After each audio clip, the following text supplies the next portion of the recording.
바로가 가까이 올 때에 이스라엘 자손이 눈을 들어본즉 애굽 사람들이 자기들 뒤에 이른지라 이스라엘 자손이 심히 두려워하여 여호와께 부르짖고 그들이 또 모세에게 이르되 애굽에 매장지가 없어서 당신이 우리를 이끌어내어 이 광야에서 죽게 하느냐 어찌하여 당신이 우리를 애굽에서 이끌어내어 우리에게 이같이 하느냐 우리가 애굽에서 당신에게 이른 말이 이것이 아니냐 이르기를 우리를 내버려 두라 우리가 애굽 사람을 섬길 것이라 하지 아니하더냐 애굽 사람 섬기는 것이 광야에서 죽는 것보다 낫겠노라. 모세가 백성에게 이르되 너희는 두려워하지 말고 가만히 서서 여호와께서 오늘 너희를 위하여 행하시는 구원을 보라. 너희가 오늘 본 애굽 사람을 영원히 다시 보지 아니하리라. 여호와께서 너희를 위하여 싸우시리니 너희는 가만히 있을지니라. 믿음으로 길을 내다. 이제 드디어 홍해 앞에 다다랐습니다. 앞으로 갈 수도 없고 뒤로 물러날 수도 없는 이러지도 저러지도 못하는 상황을 한자 고사성어로 뭐라고 하죠? 이러지도 저러지도 못하는 거. 사면초가 또 있어요. 진퇴양난 이런 말을 써요. 한국의 어느 대기업에서 입사시험에서 면접시험을 보는데 이런 질문이 나왔다고 합니다. 진퇴양난을 영어로 표현 한번 해봐라. 입사시험 온 그 사람들한테 질문을 때 진퇴양난이라는 고사성어를 영어로 표현해봐라. 10명이 딱 앉아 10명씩 들어가도 10명이 딱 앉아서 한 명씩 이제 막 머리를 짜내서 아이디어를 짜내서 설명을 되는 영어 안 되는 영어 막 동원을 해서 다 설명을 해요. 진퇴양난. 그런데 9명이 그렇게 진땀을 빼면서 설명하는데 딱 한 명의 이 청년이 딱 한마디로 단어 하나로 그냥 끝을 내버렸어요. 그게 뭘까? 그 청년이 딱 한 명이 단어 하나로 끝을 냈어요. 진퇴양난을 어떻게 설명할 것인가? 딜레마, 끝. 딜레마라는 단어로 끝을 내버렸어요. 사전을 찾아보면 이 딜레마라는 영어 단어는 이렇게 설명 아닙니다. 사전적 의미가 이래요. 두 가지 다 바람직하지 못한 대안 사이에서 직면하는 선택의 상황. 사전에 이렇게 기록이 되어 있어요. 둘 중에 하나를 선택해야 되는데 둘 다 마음에 안 들어요. 이러지도 저러지도 못하고 근데 하나 선택은 해야 되겠고 이럴까 저럴까 이게 딜레마예요. 딱 진퇴양난의 상황을 이 청년은 기가 막힌 단어 하나로 대답을 한 겁니다. 오늘 우리가 읽은 이 출애굽기의 본문 상황이 딱 딜레마 진퇴양난이에요. 이스라엘 백성이에요. 뒤에서 애굽의 바로의 군대가 다시 잡아들이려고 추격을 하고 있습니다. 오늘 본문 6절 7절을 보면 병거가 600대 애굽의 정예병사들을 거느리고 이스라엘 백성을 다시 잡아들이기 위해서 추격해 온 겁니다. 당시 최고의 강국이었던 애굽, 거기에 최고로 훈련된 정예병사들이 뒤쫓아오는 겁니다. 그런데 앞에는 홍해바다가 넘실넘실 가로막고 있어요.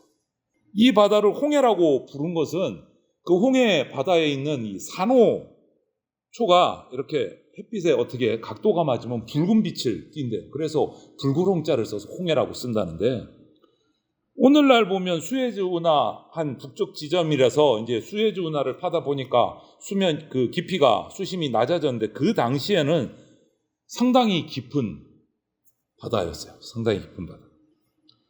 뒤에는 바로의 군대가 추격해 옵니다. 앞에는 깊은 홍해 바다가 넘실거립니다. 문자 그대로 진퇴양난이에요. 여러분, 인생의 여정에서 우리가 살아가면서 이런 경우 경험해 보지 않으셨습니까? 진퇴양난, 딜레마. 한번 뒤돌아서 생각해 보세요. 살아오는 인생 가운데 이런 상황 없었나 나는?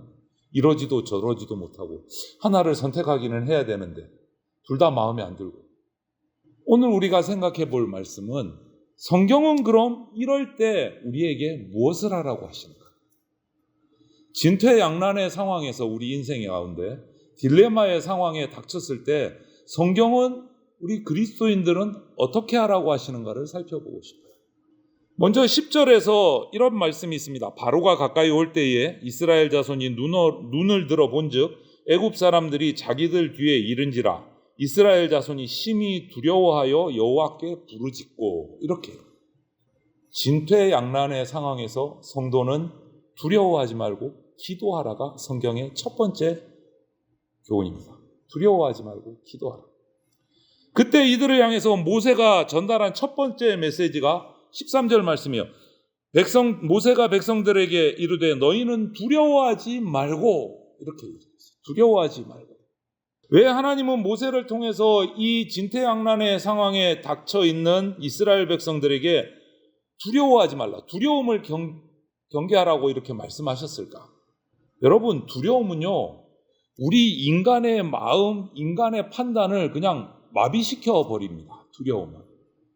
올바른 판단을 할 수 없도록 만드는 게 두려움이에요. 그래서 인생에서 우리를 두렵게 하는 어떤 상황, 환경, 이게 상황, 환경이 무서운 게 아니고 더 중요한 거는 두려움 그 자체가 우리에게 정말 위협이 되는 거예요. 두려움 자체가. 왜? 우리 마음을 묶어버립니다. 우리 판단력을 묶어버려요. 두려움 자체가 우리가 경계해야 되는 거예요. 그래서 오늘 모세를 통해서 두려워하지 말라. 역사 속에서 보면 미국의 경제 대공황 때 대통령이 되었던 우리가 잘 아는 프랭클린 루즈벨트 대통령이 연설에서 이런 말을 한 적이 있어요. 대국민 연설에서. 경제가 대공황이어서 지금 망하기 일보 직전이니까. 이런 연설을 했다고 합니다. 우리가 두려워할 오직 한 가지는 두려움뿐이다. 이런 연설을 했어요. 두려움뿐이다. 두려움을 이기자는 연설을 한 거예요. 여러분, 두려움에서 온전하게 자유로울 수 있는 인생은 한 명도 없습니다. 우리가 살아가는 인생 가운데 항상 우리는 크고 작은 두려움을 맞이할 수밖에 없어요. 자유로울 수가 없어요. 그 두려움은 우리 인간이 살아가는 가운데 항상 이렇게 어쩔 수 없이 안 좋지만, 싫지만 같이 가야 되는 일인 거죠, 두려움. 그런데 문제는, 두려움은 있습니다. 문제는 과도한 두려움이에요. 과도한 두려움. 정도를 지나친 두려움은요, 하나님께서 주신 것이 아닙니다. 정도를 지나친 두려움. 디모데후서 1장 7절에 이런 말씀을 주고 계세요. 하나님이 우리에게 주신 것은 두려워하는 마음이 아니요 라고 말씀하셨어요. 과도한 두려움이 우리에게 몰려온다. 막 어떡하지 그게 더하기 뻥튀기가 돼가지고 나를 누르는 그 과도한 두려움은 하나님께로부터 온 게 아닙니다. 여러분, 과도한 두려움이 여러분에게 닥치거든 이거 하나님이 주신 게 아니고 마귀에게서 온 것이다 라는 것을 즉각적으로 인식을 하셔야 돼요. 마귀는 두려움의 영이라고 했어요. 그러므로 과도한 두려움이 오거든 우리는 마귀를 대적해야 돼요. 그 두려움에 휩쓸리면 안 됩니다. 두려움을 대적하십시오. 두려움을 가지고 하나님 앞에 나와서 기도를 시작하셔야 돼요. 기도를. 인간적인 방법을 찾는 게 아니라, 오늘 다시 본문으로 돌아오면 다행스럽게도 이스라엘 백성들은 그 모세의 말을 듣고 두려워하는 가운데서도 기도를 시작을 했어요. 다행스러운 거죠. 기도를 시작했어요. 두려움에 빠져서 우왕좌왕 원망하고 불평한 게 아니라 기도를 시작했어요. 부르짖기 시작합니다. 오늘 본문 10절 마지막 부분을 보십시오. 이스라엘 자손이 심히 두려워하여, 거기서 끝난 게 아니고 여호와께 부르짖고 기도를 했어요. 심히 두려워하여 원망했더라 어쨌더라가 아니고 여호와께 부르짖고 기도를 시작했어요. 그들은 두려움으로 절망한 것이 아니고 두려움은 있되 그 두려움을 안고 기도를 시작했습니다. 이것이 두려움을 극복하는 첫걸음이 되는 거예요. 비결이 되는 거예요. 기도를 시작합니다. 기도하는 순간 모든 두려움이 완전히 소멸되는 것은 아니지만 더 이상 그 두려움에 내가 휘둘리지 않을 수 있습니다. 기도를 시작하는 순간. 두려움은 그대로 있어요. 그런데 상황이 달라진 거예요.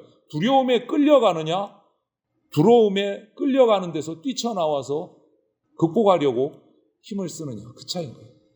적어도 기도는요, 이런 진퇴양난의 상황에서 전능하신 사랑이신 하나님께로 그 두려움을 옮기는 첫걸음이에요.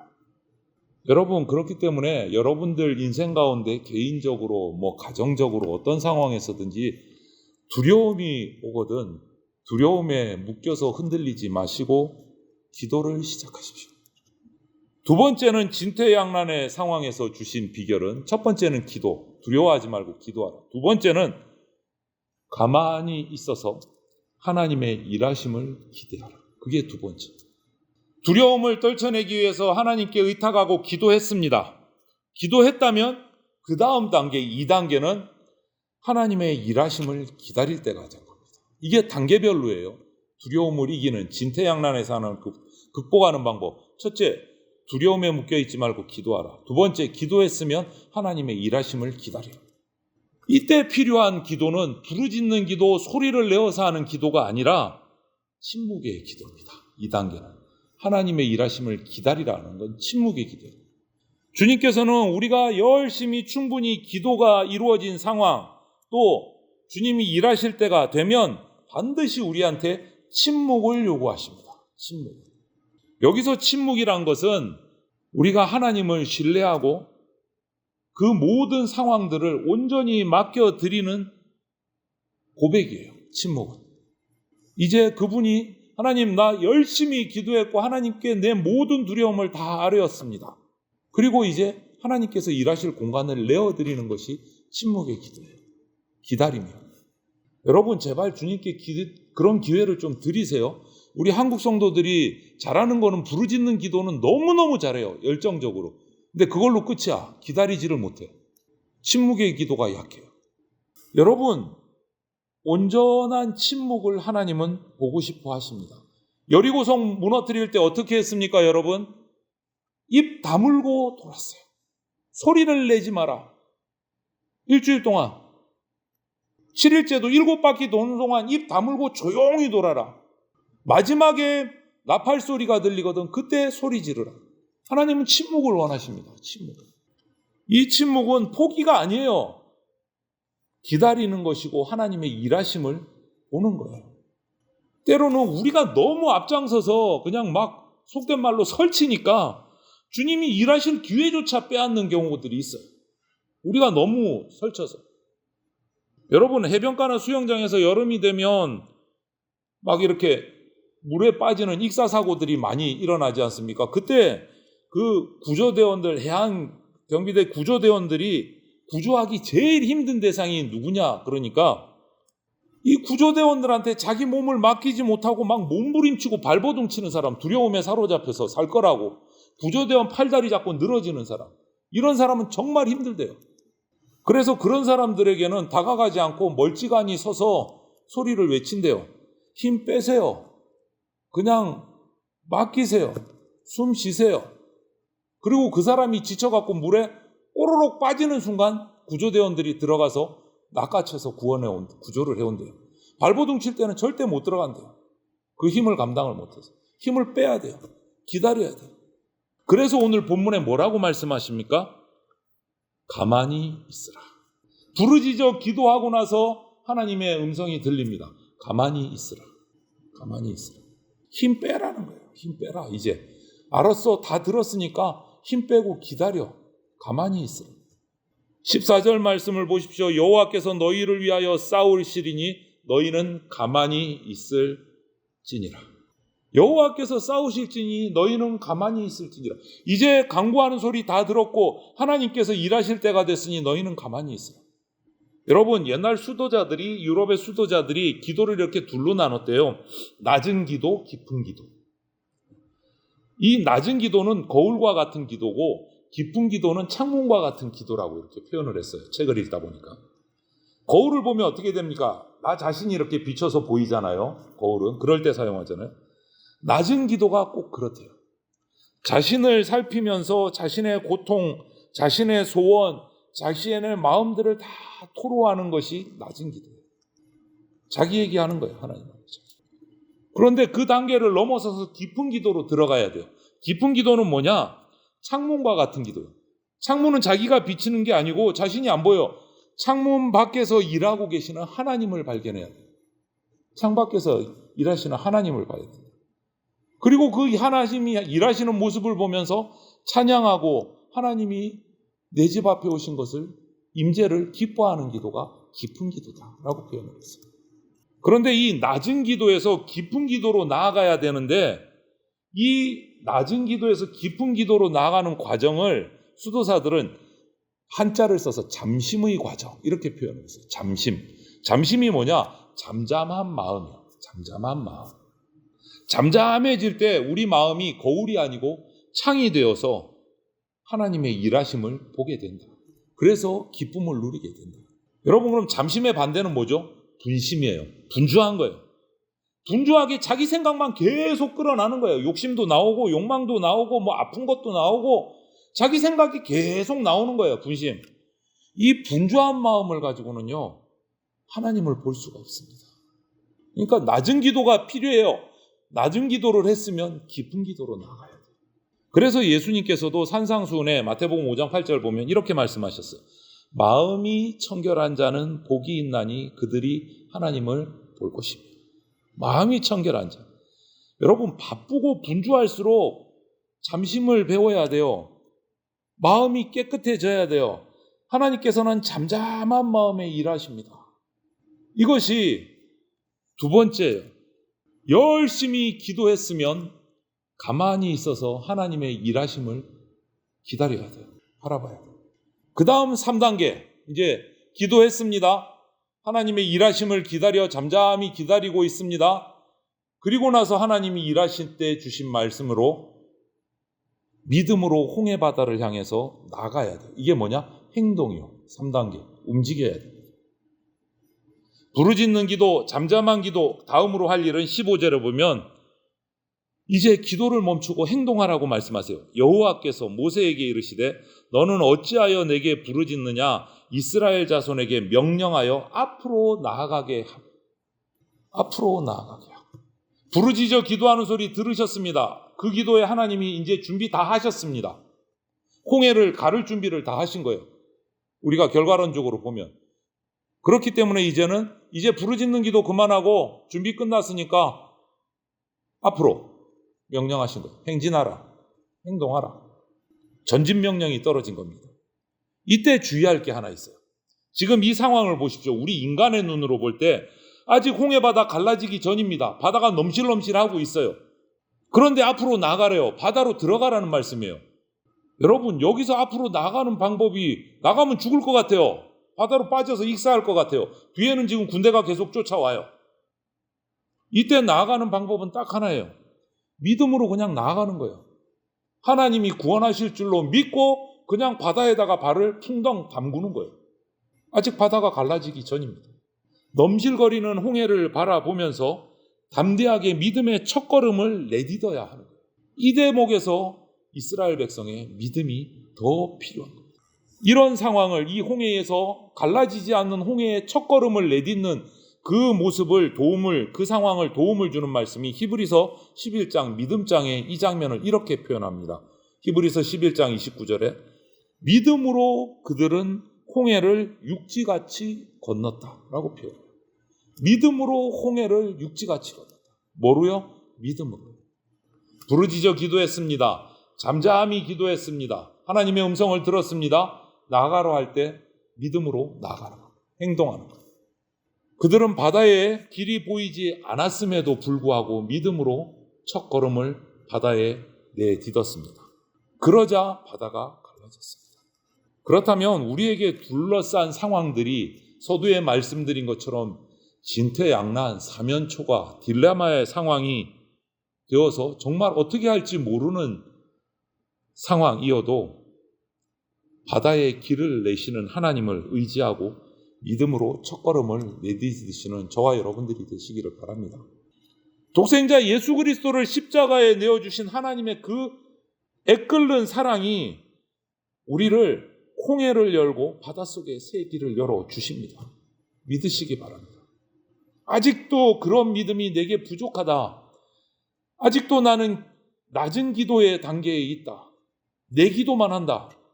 그렇다면 오늘 이 말씀 앞에서, 홍해 앞에서 첫걸음을 내딛는 이스라엘 백성들의 모습을 바라보면서 저와 여러분의 인생의 홍해 앞에서 이 하나님의 사랑을 만나고 하나님의 일하심을 발견하고 아직 갈라지지 않는 인생의 홍해에 첫걸음을 내딛는 믿음을 가지시기를 간절히 소망을 합니다. 믿음으로 인생의 길을 내고 전진하는 주님의 백성들, 인생의 홍해를 걸어서 건너는 축복을 누리는 기적을 체험하는 주의 백성들이 다 되시기를 주님의 이름으로 축원을 드립니다. 아멘.